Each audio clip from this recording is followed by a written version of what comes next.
Moments of Hope. John was the first COVID-19 patient I spoke with over the phone at Norton Women's and Children's Hospital, where I am a chaplain. According to my patient list, John was 33, Hispanic. It was March 2020. He had been in our hospital 2 days. That spring, as the deadly virus was first diagnosed in Kentucky, we chaplains were encouraged to comfort patients by phone, to conserve protective equipment, and reduce the risk of infection.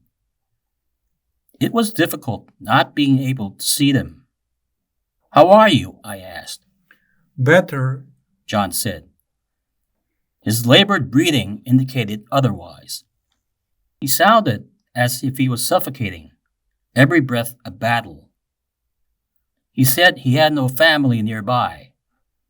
"I'd be happy to pray with you," I said. I don't believe. A long pause. I tried to complete his thought. "You don't believe in God?" With his last ounce of strength, he gasped. I will recover. I wasn't sure what he meant, but it felt wrong to keep him on the phone any longer. I promised to call him the next day. He thanked me. By evening, he was dead. My first COVID-related death. We were both Hispanic, soon to be defined as a high-risk demographic. He could have been me, I thought. A novel virus, COVID-19, had arrived on American shores in January. For weeks, I'd lived with the hope that the virus would be contained before it reached Kentucky. I hadn't let myself consider any other scenario. Reality shook me to my core. COVID has arrived, and now we walk through a dark valley, and I am very much afraid, I wrote in my journal. Part of my job as a hospital chaplain, a position I've served in for 14 years, is to help calm the anxieties of the patients I administer to. I understand the fear that comes with facing a medical trauma. As a teenager, I survived a brain tumor.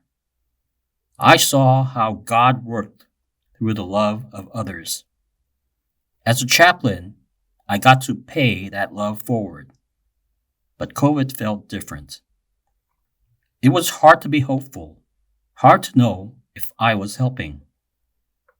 Until I've turned my focus to the people around me, looking outward instead of inward, I began noticing acts of compassion.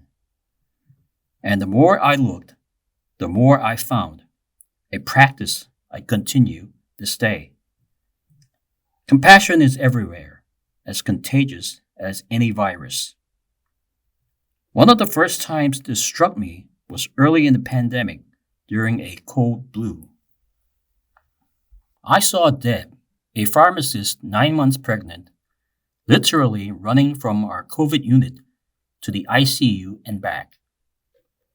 Even in the urgency of the moment, Deb's selflessness seemed remarkable. Everyone would have understood if she hadn't. Yet it was a lesson that would stay with me throughout the hard months to follow. Compassion demands courage. It takes great courage not to turn away from those in such desperate need, to put yourself at risk for the good of others. Later, I asked Deb about it. If you are not willing to long for someone who is dying, when will you ever do it? She told me. We have husbands and wives and mothers and daughters dying of COVID in the hospital. If I learn fast enough, maybe we can save at least one of them. After our conversation, I remembered a Jewish proverb. Before every person, there marches an angel proclaiming, "Behold, the image of God." During the code, I beheld the image of God, and it was lovely. That moment stayed with me. It's been said that when we watch a film together, none of us sees the same film.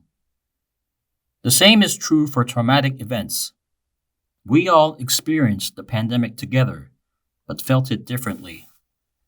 Some grieved, some raged, some took action, some retreated into denial. At times, I tried to escape. But everywhere I ran led me right back to COVID. The virus was all-consuming, relentless. So often, I wanted to flee, to spend time with my wife and my pets, away from the pain, the sorrow, the anguish I dealt with daily at work. My home was quiet and less anxious than anywhere else. At one point, my wife and I discussed living in separate quarters for safety, but the thought of doing so was infinitely more stressful than going through this together, whatever the outcome. So we limited our time together, and I had a ritual of throwing my clothes in the washer as soon as I entered the house. I mostly stayed downstairs, and she mostly stayed upstairs. It was simple yet proved effective. Even at home, people were contacting me late at night to share their anxiety. I often didn't know what to say. I admitted to a friend once, "I have nothing to offer you. I have only tears." I felt as if I'd failed her, but those words gave her comfort. They reminded her she wasn't the only one struggling with the pandemic. Similarly, that April, a chaplain friend told me, I don't feel safe anywhere because I don't think anyone knows what safe is. her vulnerability filled me with compassion. I reminded her and myself, COVID is strong, but we are stronger. I wasn't sure if I totally believed it, but I wanted to believe that strength, like faith, comes not from what we can see with our eyes, but what we feel in our hearts. The governor of Kentucky chose to color green to honor all COVID-19 victims and their families. Homes, banks, landmarks, hospitals, and universities across the state were lit up with green lights. Each night in my own neighborhood, most of the homes were lit in green. Many places across the country, indeed all around the world, were displaying similar acts of support for their community. My friend Corolla told me how people in Nova Scotia created a Facebook page to support each other through music, recipes, crafts, and uplifting photos. Another friend, Laura, said that when her upstate New York community went into lockdown, within 24 hours, free lunch stations were set up all over town to ensure no child would go hungry, especially those who depend on school meals. My high school friend Julia's husband died 2 weeks before COVID slammed into her Northern Virginia community. Forced separation from friends made Julia's grief even harder to bear. She said what really saved her from spiraling into the abyss was that her local YMCA provided virtual support. Every day, instructors came into her home via her computer, providing connection, motivation, inspiration, and prayer. Despite having to navigate their own personal life challenges, they were faithful visitors, giving her what she needed during this incredibly difficult time. Hearing all these stories made me ponder. So much of the love and solidarity in the world we are unaware of, or at least I am. And yet, when you stop to think about it, the impact is incalculable. awe-inspiring, like trying to count the stars that fill the heavens. I switched my work hours so that I could support our second and third shift employees. An ACU nurse named Hannah shared her first experience with a COVID patient. She was new to nursing and very afraid of contracting the virus. This patient was extremely ill. It was Christmas time. She cared for him 9 days straight and even coming in her days off. Being that she couldn't be with her family and his family couldn't be with him, she decided we would be family for each other. Then Hannah told me, there is the Christmas story where the Mary and Joseph get to Bethlehem, and there is no room in the inn for them, where there was room in my heart for my patient. He would be left out in the cold by himself. I was going to be his angel, even if he never knew it. He never did know because he was intubated his entire hospitalization. Sadly, he died.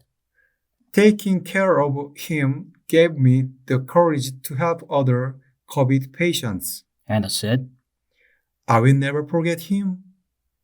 My friend Caroline, who lives in Belgium, told me about her 73-year-old neighbor who had been taken to the hospital with COVID.